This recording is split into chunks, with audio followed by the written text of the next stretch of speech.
자, 오늘 이제 시편 41편을 읽었습니다. 이 시편 41편은 시편의 150개의 시 중에서 1권의 마지막 시입니다. 이 시편은 150개로 이루어져 있는데 1편부터 150편까지 있잖아요. 그죠? 150편까지 있는데, 그런데 이제 5권에 나눠져 있습니다. 5권으로 나눠져 있는 중에서 1권의 마지막 부분입니다. 1권은 주로 하나님께 고통을 호소하고 부르짖는 시가 가장 많은 내용이 들어있는 곳이 바로 1권이 되겠습니다. 이 41편은 복잡합니다. 이 시를 부르짖는 시라고 볼 수도 있습니다. 혹은 지혜의 시라고 볼 수도 있습니다. 시편의 10절에 보면 주 여호와여 내게 은혜를 베푸시고 나를 일으키사 내가 그들에게 보응하게 하소서, 이런 제목이 나와 있는데요. 이런 내용을 보면 부르짖는 거예요. 하나님, 나를 일으켜 세워주세요. 내게 은혜를 베풀어 주세요. 이런 내용은 부르짖는 거죠. 하나님 앞에 부르짖는 기도입니다. 그런데 또 1절 보면 가난한 자를 보살피는 자가 복이 있으며, 이런 말씀을 보면 이거는 지혜에 관한 내용이 들어있습니다. 어떤 사람이 복이 있다고요? 가난한 사람을 보살피는 사람이 복이 있다. 이런 게 이제 지혜죠. 그죠? 이런 지혜입니다. 또 이제 13절을 보면 이상하게 끝나요. 그죠? 어떻게? 하나님을 찬양하는 것으로 끝나는 것을 볼 수 있습니다. 그리고 아멘도 2번씩이나 나오는 것을 보게 됩니다. 그래서 이제 이 시 41편은 복잡한 거예요. 부르짖는 내용도 나오고 지혜도 나오고 하나님을 찬양하는 그런 내용도 나오는 것을 보게 됩니다. 어쨌든 이 시편의 내용은 복잡한데 저자는 누구예요? 다윗이죠. 그죠? 다윗입니다. 다윗이 시라고 명시되어 있습니다. 이 시편 41편은 질병과 관련되어 있습니다. 질병 속에 부르짖는 내용이에요. 그죠? 질병 속에서 부르짖는 내용이에요. 질병과 관련이 되어 있어요. 3절에 보면 병상이라는 말이 나오고요. 그 다음에 병이라는 말이 나와요. 병이 나와요. 그죠? 그래서 이제 병상, 병이 있어요. 그죠? 아파요. 아픕니다. 현재 상태가 질병의 상태입니다. 무슨 병일까요? 잘 몰라요. 무슨 병인지는 모르지만 그러나 아픈 상태에 있어요. 사람이 아프면요 하나님께 부르짖게 돼 있어요. 그죠?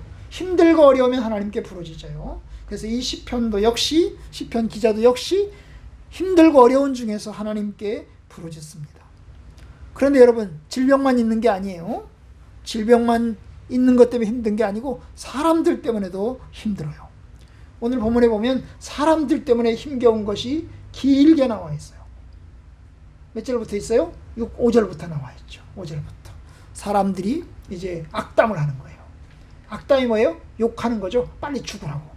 아파서 병들었는데 빨리빨리 죽어버렸으면 좋겠다고. 그런 내용이죠. 그죠? 그가 어느 때나 죽고 그의 이름이 언제나 잊혀질까. 사람 빨리 죽기를 바라는 거예요. 저는 아픈데 빨리 죽어버렸으면 좋겠다. 그런데 또 6절에 오면 나를 보러 와서는 거짓을 말하고 중심에 악을 쌓았다가 나가서는 이를 널리 선포하오며. 지금 이게 사람들이 찾아와가지고는 병문안을 온 거야. 어디 아파? 그래서 병문안을 왔어요. 그런데 사실은 병문안을 왔지만 정말 위해서 사랑해서 병문안을 온 게 아니고 뭐야? 언제 죽을까? 죽을 때가 됐나 안 됐나? 그거 보러 온 거예요. 그리고 나가서는 사람들한테 이야기를 하는 거예요. 저놈 이제 죽을 때가 다 됐어. 많이 아파. 그러면서 이제 비난하고 다니는 겁니다. 7절. 나를 미워하는 자가 다 하나같이 내게 대하여 수군거리고 나를 해하려고 꾀하며 이르기를 악한 병이 그에게 들었으니 이제 그가 눕고 다시 일어나지 못하리라. 이제 죽을 거야. 걔는 심하게 병들어서 절대로 죽을 거야. 일어나지 못해. 사람들이 그렇게 이야기를 하고 있는 겁니다. 여러분, 그런 이야기가 돌고 돌아서 다윗에게 들어왔을 때 얼마나 다윗이 상처를 많이 받겠어요. 사람들 때문에 받는 상처, 질병 때문에 받는 괴로움도 있지만 그것보다 훨씬 더 큰 것은 사람들 때문에 당하는 상처가 훨씬 더 큰 것입니다. 그런데 그 사람들 중에서도 특별히 9절, 내가 신뢰하여 내 떡을 나눠 먹던 나의 가까운 친구도 나를 대적하여 그의 발꿈치를 드러나이다. 아니, 내가 가장 가깝게, 내가 가장 사랑하고 내가 가장 아끼던 그 사람도 나를 배신한 거예요. 배신한 거예요. 그의 발꿈치를 들었다. 발꿈치를 들었다는 게 뭐야? 소가 말이야. 말이 발로 차버린 거야. 탁 치면서, 탁 치면서 발로 차버린 것입니다. 그러니까 배신한 거죠, 그죠? 배신한 겁니다. 여러분, 이럴 때 시편 기자가 얼마나 힘들겠어요. 아까 말했지만 질병도 질병이지만, 그죠? 외로움도 외로움이지만, 사람들이 배신하고 떠나고 악담하고 이럴 때 얼마나 힘든지 몰라요. 얼마나 힘든지 몰라요.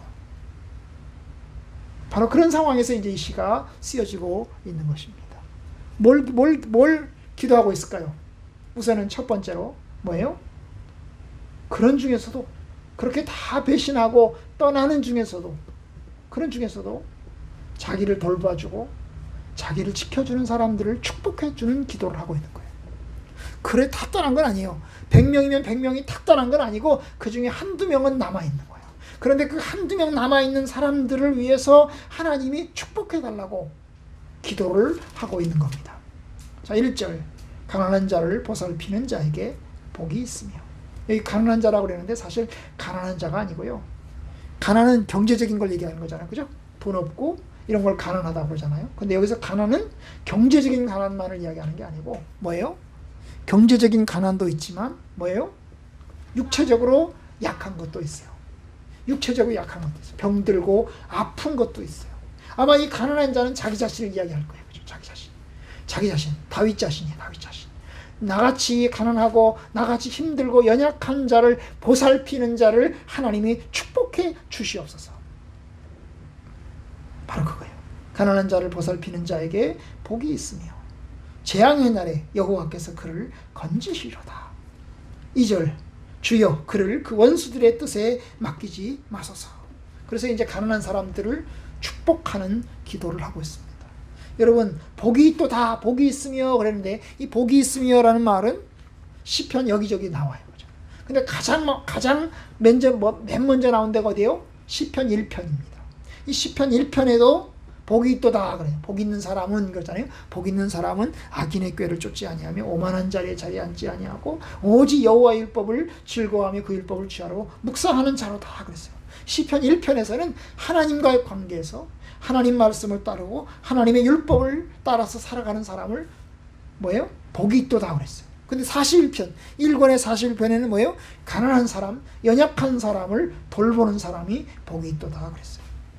그러니까 여러분, 이 두 가지, 하나님을 향해서는 하나님 말씀대로 살고 하나님의 뜻대로 살고 죄의 길을 살지 않는 사람, 그 다음에 다른 사람을 향해서는 가난한 사람들을 돌보고 상처받은 사람들을 돌보는 사람, 연약한 자를 돌보는 사람, 이 사람들이 복이 있는 것입니다.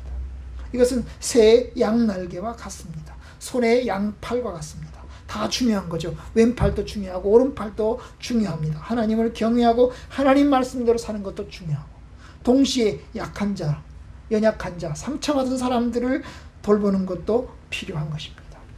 바로 그 사람들을 위해서 축복하고 그들에게 복이 있음을 선언하고 있습니다. 우리 역시 하나님을 경외하고 하나님의 뜻대로 살면서 주의 뜻 가운데서 섬겨 나가야 되겠습니다. 오늘 본문에 보면 이제 자기 자신이 또 하나님 앞에 부르짖고 있어요. 뭐라고 기도하고 있어요? 하나님 도와주세요. 은혜를 베풀어 주세요 라고 기도하고 있어요. 그죠? 은혜를 베풀어 주세요. 도와주세요 라고 기도하고 있습니다. 10절, 주 여호와여 내게 은혜를 베푸시고 나를 일으키사. 내게 은혜를 베풀어 주시고 나를 일으켜 주세요. 일으킨다는 말은 지금 병상에 누워 있으니까 하나님 제가 누워 있어요. 너무너무 아파요. 그래서 제가 누워 있습니다. 그런데 하나님이 내 손을 잡고 일으켜 주세요. 일으켜 주세요. 소녀야 일어나라 달리다 쿵 하듯이 하나님 나를 일으켜 세워 주세요. 그래서 내가 죽기를 바라고 나를 약당하고 나를 욕하고 나를 배신하는 그런 사람들에게 하나님 내가 살아있다고 선포하고 그리고 그들에게 보응할 수 있도록 해주세요. 이게 그의 기도입니다. 그의 기도입니다. 그러니까 살려달라는 거죠. 응? 살려달라는 거예요. 도와달라는 것입니다. 그는 믿고 있습니다. 11절 12절 내 원수가 나를 이기지 못하오니 주께서 나를 기뻐하시는 줄을 내가 알았나이다. 주께서 나를 온전한 중에 붙드시고 영원히 주 앞에 세우시나이다. 그는 하나님 앞에 도와달라고, 살려달라고, 일으켜달라고 하나님 앞에 기도하면서도 동시에 하나님께서 자기를 일으키실 것을, 하나님이 나를 일으켜 세워주시고 나를 강건하게 해주실 것을 그는 믿고 있습니다. 하나님이 그 원수, 내가 죽으면 원수들이 기뻐해서 박수를 칠 텐데 내가 죽지 않고 하나님께서 살려주심으로 그들이 기가 팍 죽고 팍 죽고 하나님이 나를 붙들어 주시고 나를 도와주시는 것을 그들이 볼 수 있게 될 거라는 걸 그는 알고 있습니다. 주님, 우리에게도 그와 같이 기도해야 됩니다. 온전한 중에 붙으신다는 말은 내가 온전하다는 말이 아니고 하나님이 나를 온전한 중에 붙드시고 일으키시고 세워주신다는 것을 뜻합니다. 이것이 믿음의 확신인 거지요.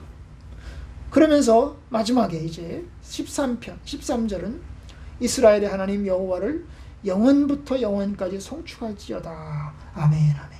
결국 찬양으로 그의 기도가 마치는 것을 봅니다.